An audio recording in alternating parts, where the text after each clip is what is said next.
Hari Om and good morning, children. Om Akhandamandalakaram Vyaptam Yena Characharam Tatpadam Darshitam Yena Tasmai Sri Gurave Namaha. I prostrate at the lotus feet of our revered Guru, Swami Tapovan Maharaj, who is the Guru of Pujya Swami Chinmayanandaji on this sacred occasion of Tapovan Jayanti today. Dear children, we always love and respect our grandparents since they are the ones who gift us our most beloved parents, so they are always adorable. Similarly, we bow at the lotus feet of Pujya Swami Tapobanji as he has only given us our most adorable Guru, Swami Chinmayanandaji. Swami Tapovan Maharaj was the incarnation of Brahman only. He was the Mahatma of the Himalayas. Born in 1889 in Kerala, in a village, he was named Subramania by his parents. He took birth on the sacred Gita Jayanti, which is to be marked. It's a very sacred day on which a great monk, a great sannyasi took birth. He completed his high school in his village and then went to read further English to another school. His father was a very wealthy landlord. Subramania, slowly from childhood only being very attracted towards spiritualism, slowly he moved away from his studies as he was keen and devoted to spiritualism from his childhood. When he was 16 years old and he was reading excellent, he left school. His father was shocked. He started learning English as well as Sanskrit. And so, having learned Sanskrit, he read great scholars and philosophers. He started loving holy company and read scriptures. Then his father demised. He became the head of a very rich family in the village. So now he had the responsibility of taking care of his younger brother. So he took care, and once his younger brother stood on his own legs, now nothing attracted him anymore other than his responsibility. So his thirst for knowledge took him away from his family and he started moving around the country. While thus moving, he went to Swami Satyananda Saraswati in Ahmedabad. Under his guidance, he studied the Vedanta. After completing his studies of Vedanta, he came back to his village again. And he wrote in magazines and papers, and he started publishing also one magazine. He was an excellent orator, writer.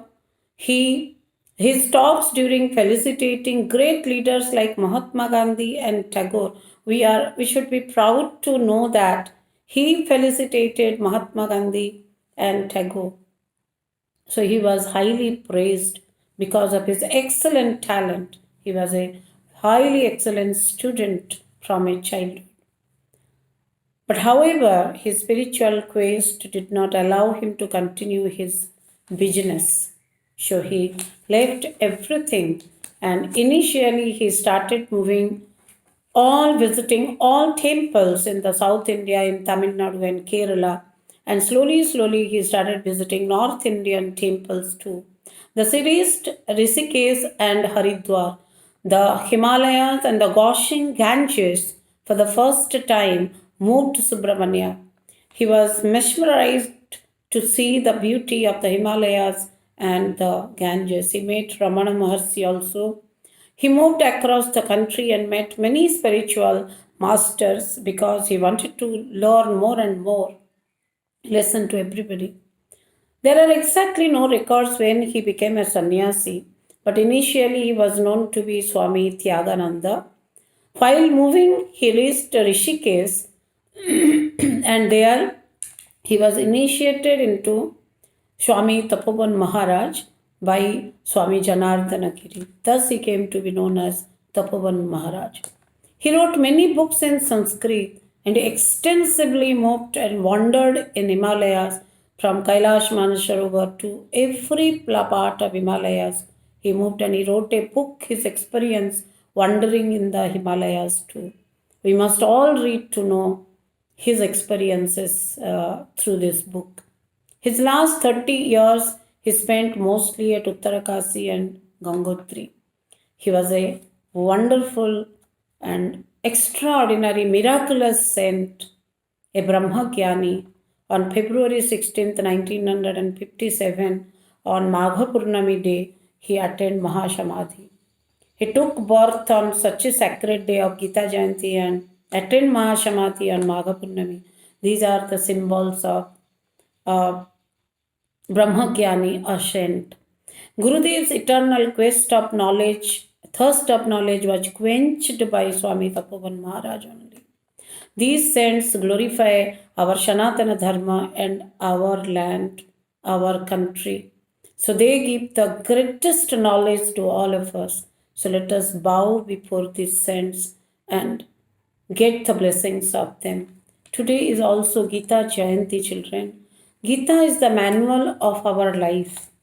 We all fight battles of life, just like Arjuna, who was fighting the battle and not knowing what to do, he surrendered to the Lord, to Lord Krishna, and Lord Krishna on the battlefield itself. He gave the Bhagavad Gita, the knowledge through Bhagavad Gita, how to live a successful life. He has never told how to run away from this life, but to remain in this life, to do our actions, and how to reshape the fruit of action and to be successful. So the Bhagavad Gita teaches us how to perform our action and to live this world only, how to live a perfect life, happy life, satisfied life. So hence Bhagavad Gita is not for only the Hindus. It is a textbook. It is the knowledge that gives to every individual in this across the world. So that's why Bhagavad Gita is the most read and adorable book for everybody in the entire world today. In the foreign countries, children are learning the Gita chanting. In Netherlands, in Germany, in UK, you go, you will find. But we are only moving away from our own culture. Children, hence we teach Bhagavad Gita chanting to our children. Once you learn chanting, when you grow up, you will read the textbook and you will have a knowledge. Because you that by that time you might have loved this textbook. So you are all very special children, blessed by the Lord to be reading in this Vidyalaya and to learn this chanting and this spiritualism from your childhood. So today is the sacred Gita Jayanti. Two children, we are going to send you videos, a talk by Pujya Brahmacharini ji. She is going to talk about why Gita. We are also going to send you Bhagavad Gita chanting by our children, and then we are going to send wonderful Gita, a talk, small talk on the Bhagavad Gita, first, second, and third chapter by our own children. Our children have given talk on the Gita. Definitely, I know that many parents and children, you will love to listen to that. And then this week we are going to celebrate as Gita Jayanti for the next week. Every day we will send little things about the Bhagavad Gita, children. And so listen and enjoy. It's a chilled winter morning. Sit in the sun and enjoy all these things. I wish all of you a Merry Christmas today. It is this day that Jesus Christ took birth and then he came to this world to spread love, the message of love. So it's a very nice day when we receive Jesus Christ, Swami Tapovan Maharaj, and Lord Krishna's the Gita. What can be a better day? So I wish again all of you a very happy Gita Jayanti and Swami Tapovan Jayanti as well as Merry Christmas. Have a wonderful day, children, and I hope definitely you will give time to listen. Give your parents also all these things to listen and enjoy. I bless all of you. And again, I'm going to talk before a new year. Thank you very much for listening to me.